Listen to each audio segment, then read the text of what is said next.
नाज़रीन आदाब, हमारी खास पेशकश इलेक्शन एक्सप्रेस में आपका इस्तकबाल करते हैं। मैं हूं हिना जुबैर। लोकसभा इंतखाबात करीब ही हैं। बीजेपी ने आज अपना संकल्प पत्र जारी कर दिया और संकल्प पत्र में कई बड़े वादे किए गए हैं। उधर कांग्रेस बीजेपी के संकल्प पत्र को झांसा पत्र कह रही है। वहीं आरजेडी ने भी अपना इंतखाबी मंशूर जारी कर दिया। अमित शाह लाल कृष्ण आडवाणी से मुलाकात करने वाले हैं और औरंगाबाद से कांग्रेस के बागी लीडर अब्दुल सत्तार ने पर्चा नामजदगी वापस ले लिया है। इलेक्शन एक्सप्रेस में हम रोज बरोज होने वाली इलेक्शन की सरगर्मियों से आपको रूबरू करवाते हैं। तो चलिए शुरुआत करते हैं अपनी इस खास इलेक्शन एक्सप्रेस की।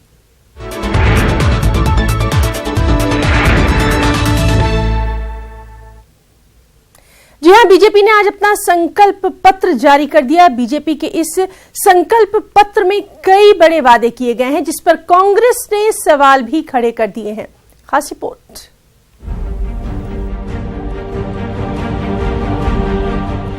बीजेपी ने आखिरकार आज अपना इंतखाबी मंशूर जारी कर दिया। इस इंतखाबी मंशूर का नाम संकल्प पत्र रखा गया। इस इंतखाबी मंशूर में गुज़िश्ता साल के वादों की तरह कई बड़े वादे किए गए हैं।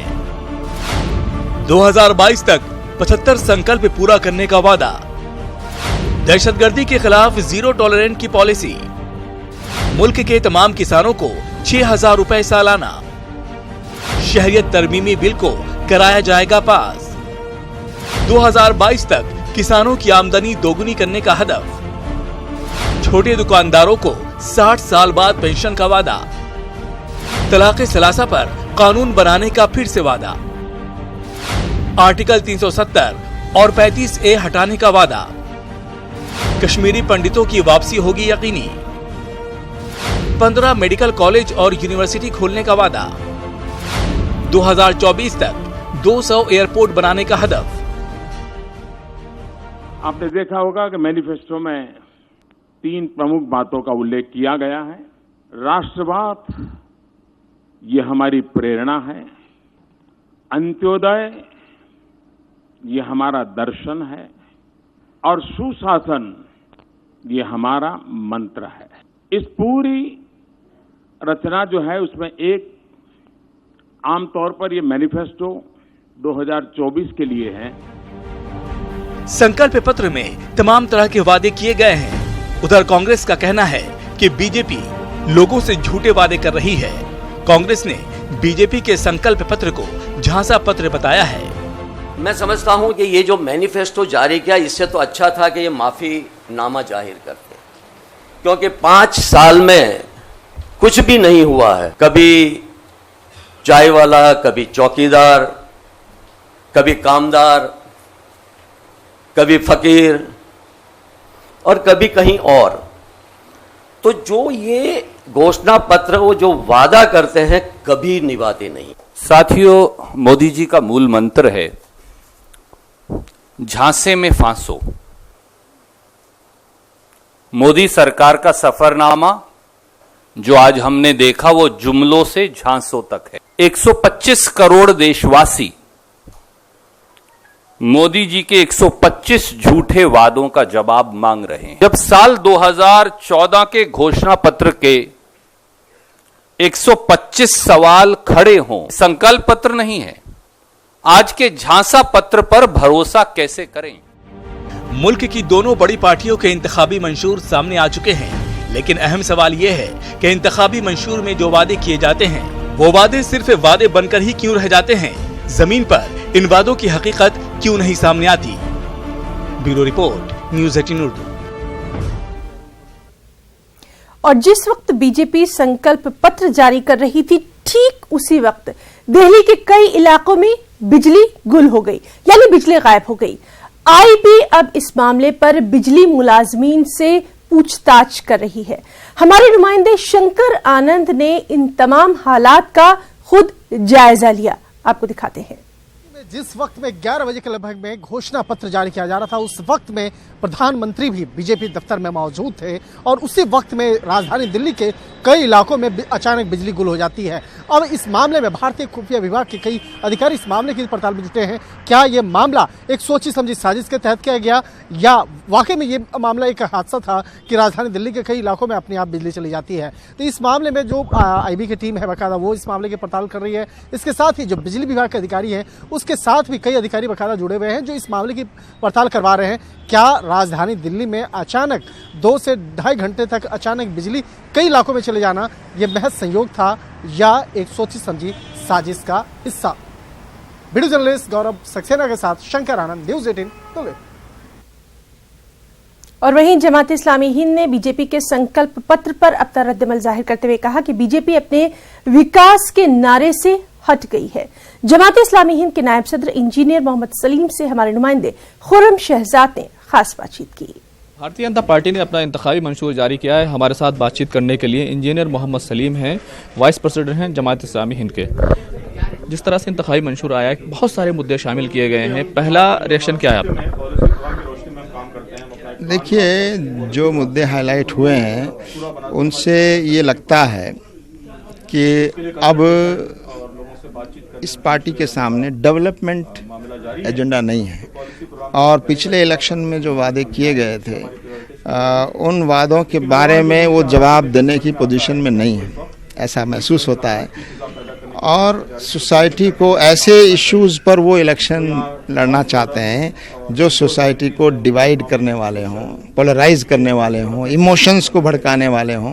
आपका जो प्रेस रिलीज आई थी उसमें कश्मीर को लेकर के काफ़ी बातें कही गई थी और काफ़ी तशवीश का इजहार किया गया था, लेकिन बीजेपी ने 370 हटाने, 35A को हटाने की बात की है। 2022 तक वो 75 इस तरह के कदम उठाने वाले हैं।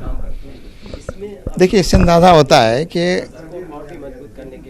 वो पार्टी शायद अब अपने आप को और ज़्यादा परेशानी और मुसीबत में महसूस कर रही है और उनको लगता है कि अब इन इश्यूज़ के अलावा उनके पास कोई चारा नहीं है, क्योंकि ये इश्यूज़ जो हैं वो पहले भी उठाती रही है, मगर इस इलेक्शन में जिस अहमियत के साथ इन इश्यूज़ को आगे ला रही है, तो ऐसा लगता है कि वो आवाम को फेस नहीं करना चाहती रियल इश्यूज़ पर, और आवाम के सामने डेवलपमेंट के एजेंडा पर उनके पास पिछले 5 साल में दिखाने को कुछ नहीं है।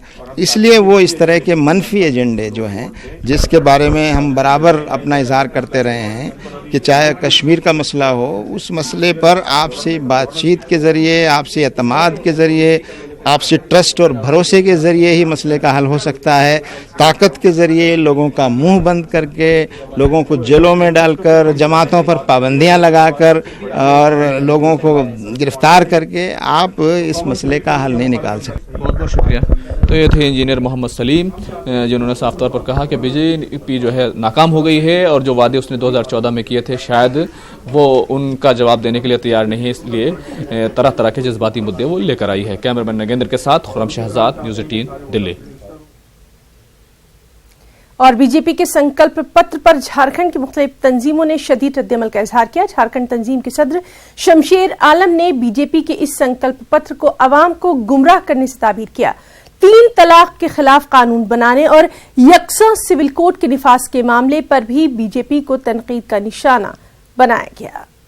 के साथ खेलने का नाम भारतीय जनता पार्टी, चाहे वो मुसलमानों के जज्बात हो या हिंदू के जज्बात हो, और घोषणा पत्र से साफ जाहिर होता है कि पिछले घोषणा पत्र के तहत जिस तरह इन्होंने अवाम को ठगने का प्रयास किया, जुमलाबाजी साबित हुआ, फिर उसी तरह का घोषणा पत्र है। इसमें चेहरे बदल जाएंगे, लोग ठगे जाएंगे और वही हसर होगा जो बाद में अमित शाह को कहना पड़ेगा कि ये तो जुमलाबाजी था। 3 तलाक कोई मुद्दा नहीं है। 3 तलाक हम अमली तौर पर, हमारा जो भी अवाम है, जो भी मुसलमान है, वो अमली तौर पर ये कानून बना दे या कानून नहीं बनाए। कल कानून नहीं बनाए थे तभी भी हम अपने अमली तौर पर चलते थे, कल कानून ये बना भी देंगे तो हम जो हमारा अमल है।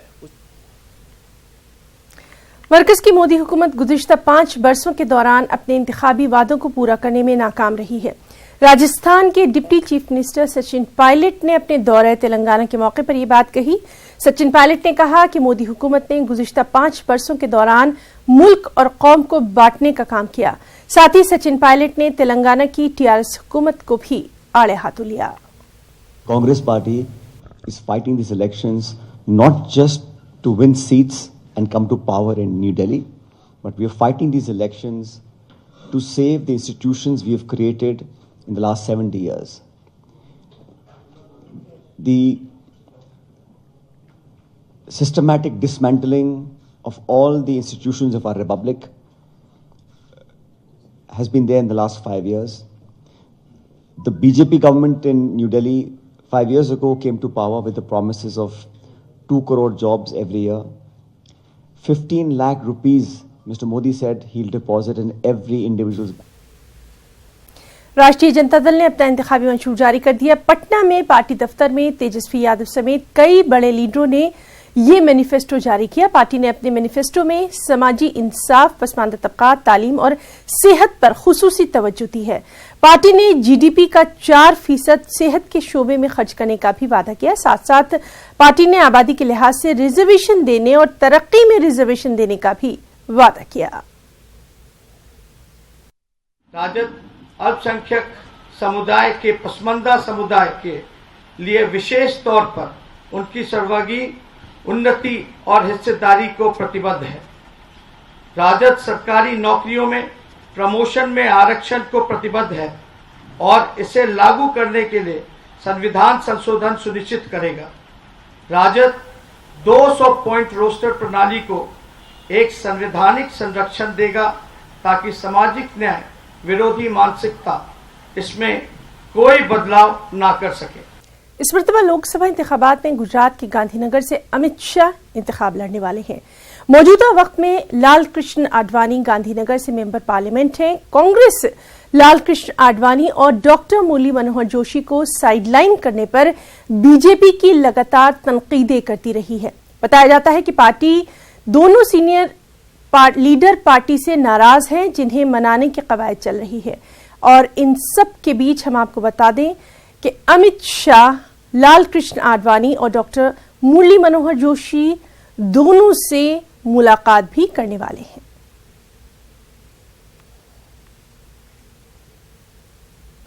एक तरफ उत्तर प्रदेश में माया, अखिलेश और अजीत सिंह का सियासी इत्तेहाद अपनी जीत का बड़ा दावेदार है। दूसरी जानिब बरसर इक़्तिदार जमात बीजेपी और इन दोनों दावेदारों के माबैन बीजेपी को शिकस्त देने के लिए कांग्रेस की अपनी अलग हिकमत अमली है। हम आपको दिखाते हैं लखनऊ से यूपी की सियासत पर मबनी तारिक कमर की ये खास रिपोर्ट।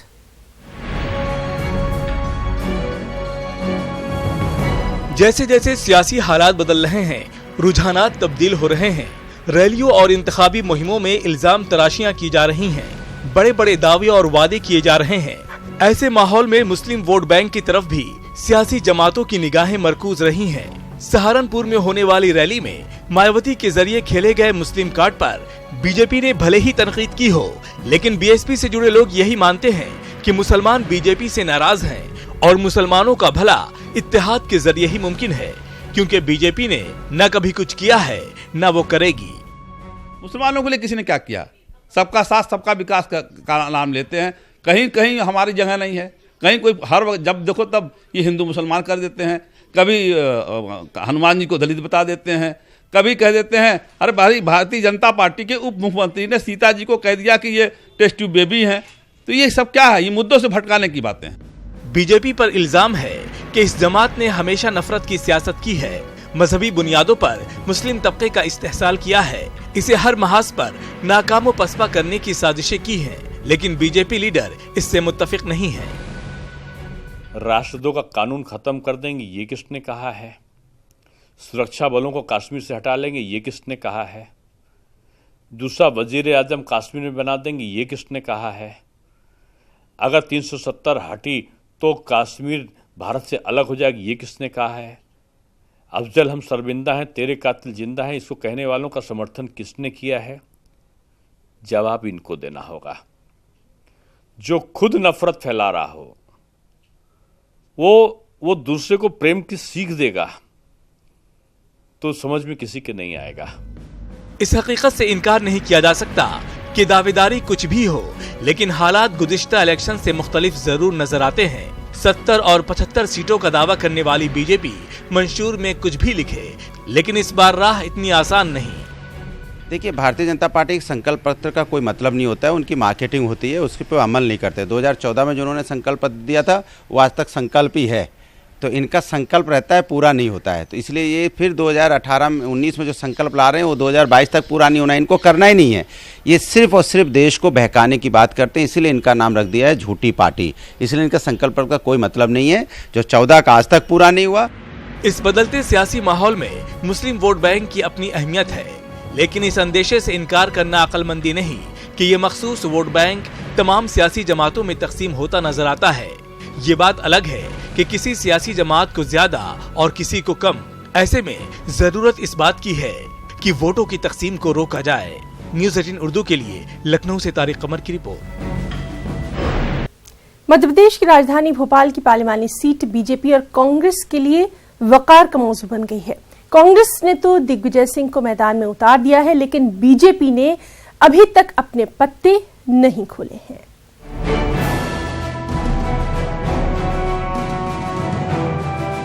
मध्य प्रदेश की राजधानी भोपाल की पार्लिमानी सीट बीजेपी और कांग्रेस के वकार का हिस्सा बनी हुई है। 1956 में मध्य प्रदेश की तश्कील के बाद एक लंबे अरसे तक यहां पर मैमूना सुल्तान ने बतौर कांग्रेस लीडर नुमाइंदगी की।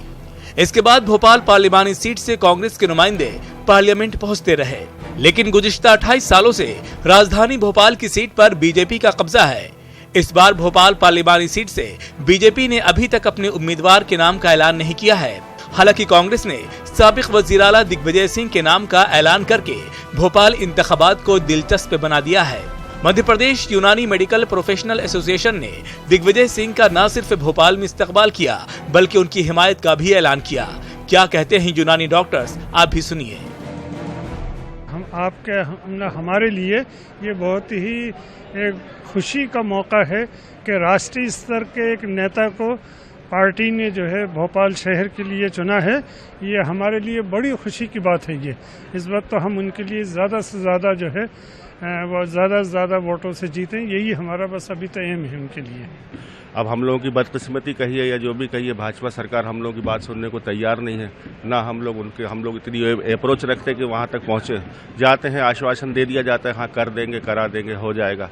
लेकिन क्योंकि 2003 में दिग्विजय सिंह ने हम लोगों से वादा करा था कि हम इसको करेंगे, तो आज हमको ऐसा लग रहा है कि अब अगर सरकार बनती है केंद्र में या राज्य में, जैसे कांग्रेस की सरकार है, तो हम लोगों की तरफ से वो कमलनाथ जी से निवेदन करके हमारा ये काम करा दें, तो हम लोग उनके आभारी रहेंगे आजीवन।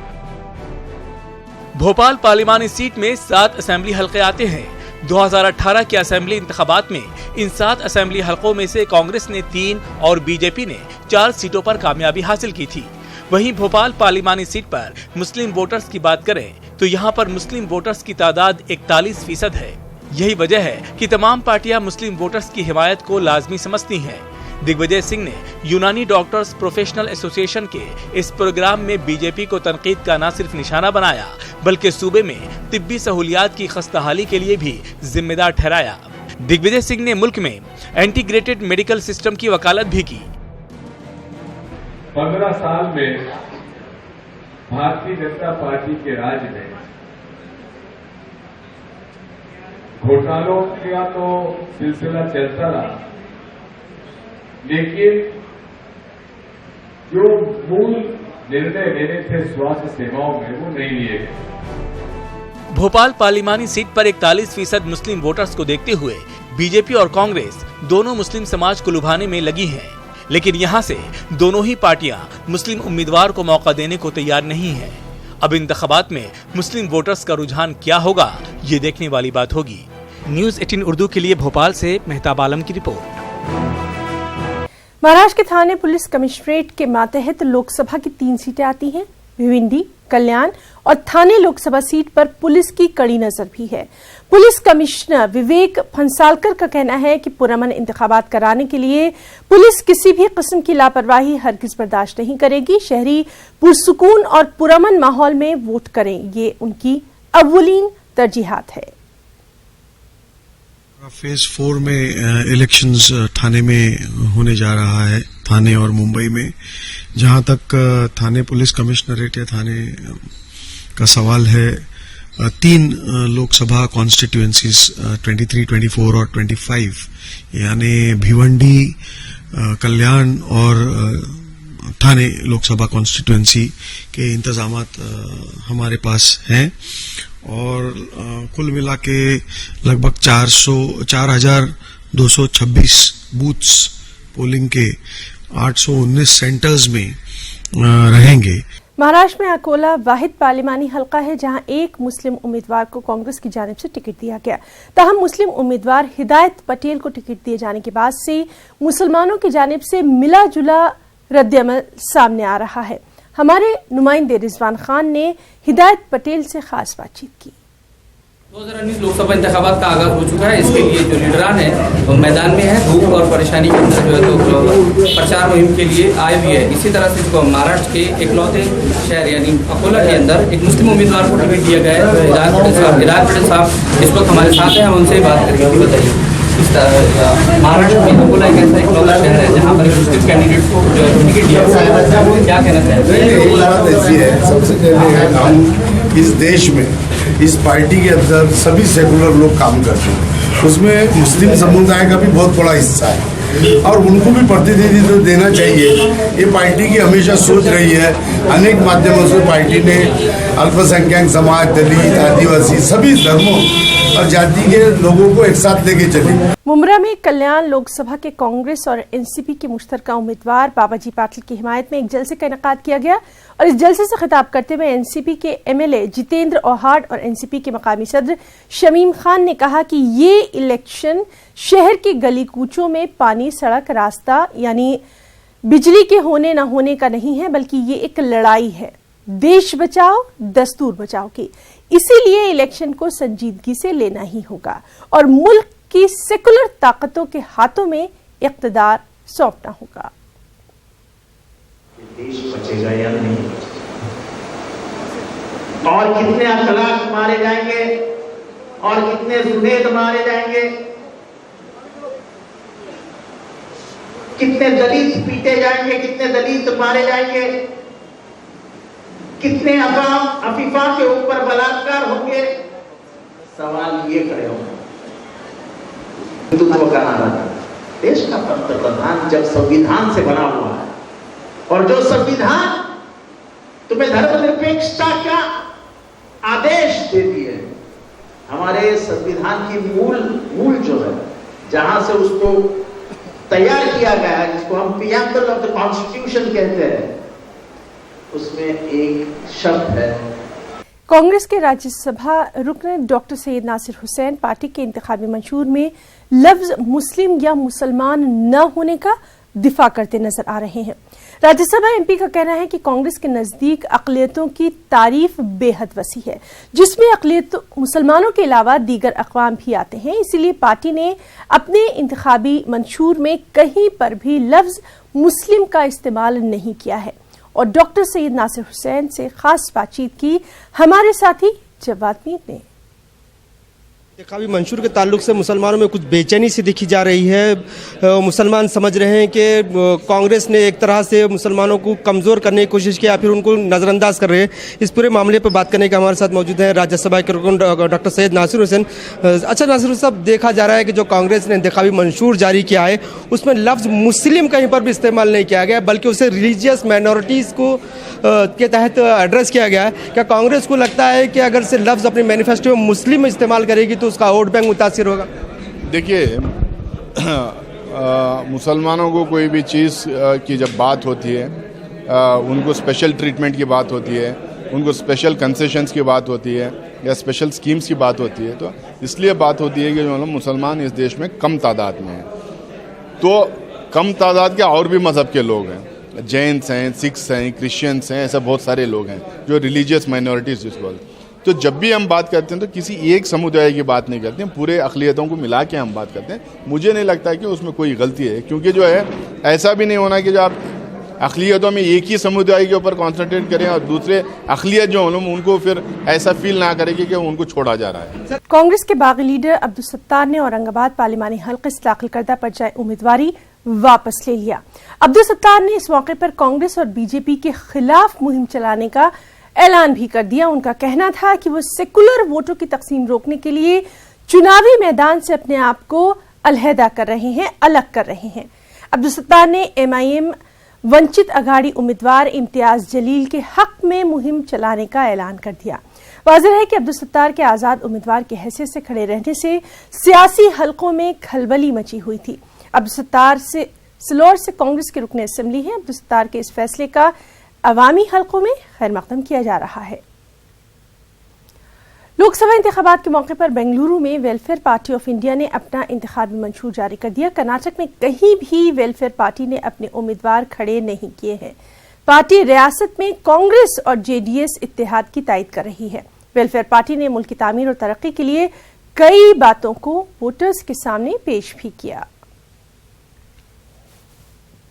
डिप्रिवेशन मिल हुआ है and some places it is said कि दलितों से बैकवर्ड है मुस्लिम्स, सो उनके लिए एक सब प्लान बाकायदा बना जाए and it should be passed in the parliament. And हम चाहते हैं कि विमेन का जो इश्यूज हैं उसको राइट पर्सपेक्टिव में एड्रेस किया जाए, उनका प्रॉपर रिप्रेजेंटेशन हो, उनको सिक्योरिटी और सेफ्टी मिले इस देश में। 50% ऑफ विमेन्स रिजर्वेशन बिल हम चाहते हैं, 33%।